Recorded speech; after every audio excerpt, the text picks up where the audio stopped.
Today, we're diving into a really fascinating collection of ancient Buddhist teachings, known as the Miscellaneous Agama Sutra.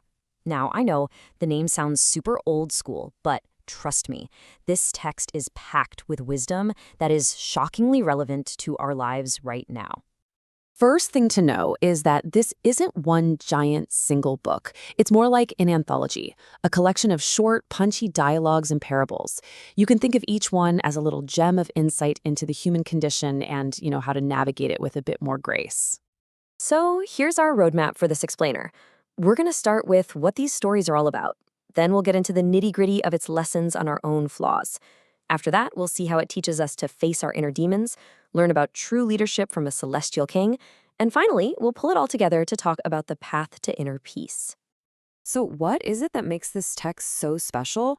Well, these aren't dense philosophical arguments that'll put you to sleep. They're stories, relatable tales about monks, gods, and even demons. And each one is meant to be a kind of mirror, reflecting a core human challenge that every single one of us faces. And, that was the entire point. The goal wasn't just to throw out abstract ideas. It was to make them stick. These stories were literally designed to be easy to remember, so that when you find yourself in a tough spot, that lesson just naturally pops into your head. All right, let's dive into our first big theme and see how this actually works. A lot of these stories are kind of like a diagnostic tool, helping us spot those common human failings, things like pride and greed, that are always getting in our way. So, get this. There's this story about a guy named Nanda, who just so happened to be the Buddha's half-brother. Now, you might think that would make you humble, right? Nope. For Nanda, it was a huge source of pride, and he wanted everyone to know about it.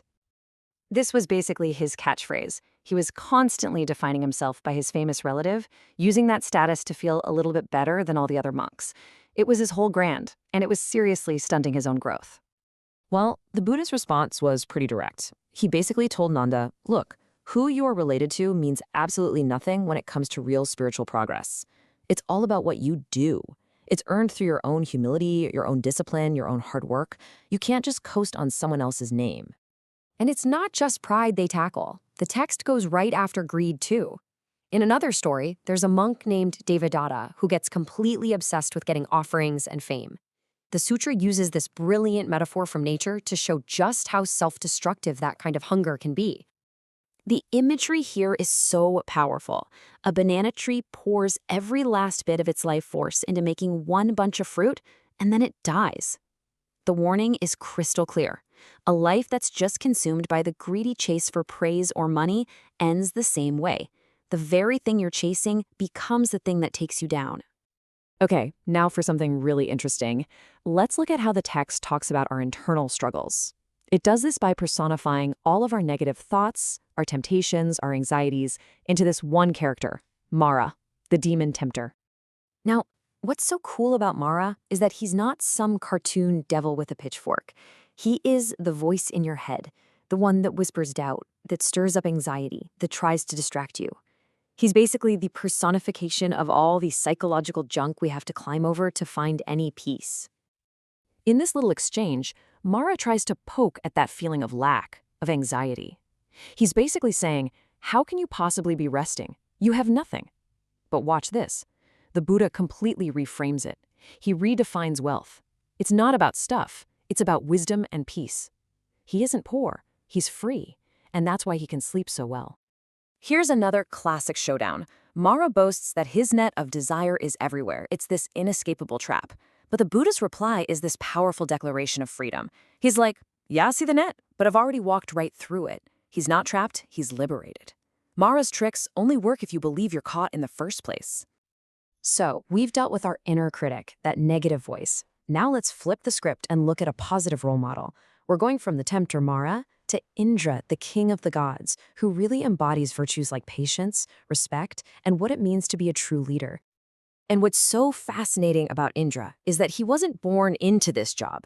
The text says he earned his spot as king of the gods back when he was a regular human being. His power, his status, it's all a direct result of his ethical conduct, built on 7 key vows he lived by. And these 7 vows, I mean, they're basically a universal guide to being a good person and a great leader. It's about respecting family, speaking with kindness, being honest, being generous, and maybe the hardest one, mastering your own anger. This is the blueprint that supposedly turned a mortal into a heavenly king. But of course, not everyone agrees with this peaceful approach. The text presents a challenger, the Asura king, and his philosophy is the total opposite. For him, strength is all about aggression. He says patience is just a fancy word for fear, and he uses that belief to justify rolling over everyone else. And Indra's comeback just completely flips the script.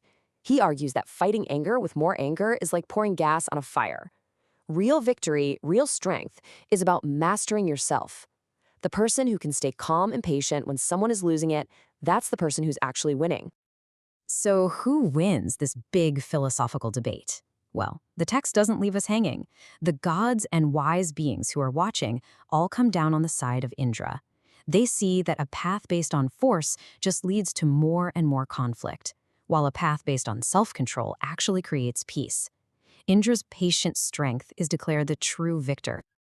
Okay, so we've looked at pride, greed, our inner demons, what it means to be a true leader. What does this all add up to? Let's try to bring this all home and pull out some final takeaways that are just as useful today as they were thousands of years ago. I just love this metaphor of the fragrance of virtue. Think about it. A flower smells amazing, but that scent is limited. It only goes where the wind blows it. But the fragrance of a good person, of someone who lives with integrity and kindness, that travels everywhere. It can even go against the wind. Your actions create a reputation that's way more powerful than any perfume. And this really gets to the heart of it all. The text reminds us, pretty bluntly, that life is temporary. Everything that starts has to end. So, faced with that reality, what's the one thing that truly matters? Our actions. Our deeds are the seeds we plant every single day, and sooner or later, we're going to harvest the fruit from those seeds, for better or for worse. In the end, these scrolls might be ancient, but the human operating system? It really hasn't changed all that much. We still wrestle with the same pride as Nanda. We still face the same inner temptations from our own Mara. And we still have to choose between the aggression of the Asura king and the patience of Indra. So the final question for all of us is, which one of these timeless lessons do you need to hear the most, right now in your own life?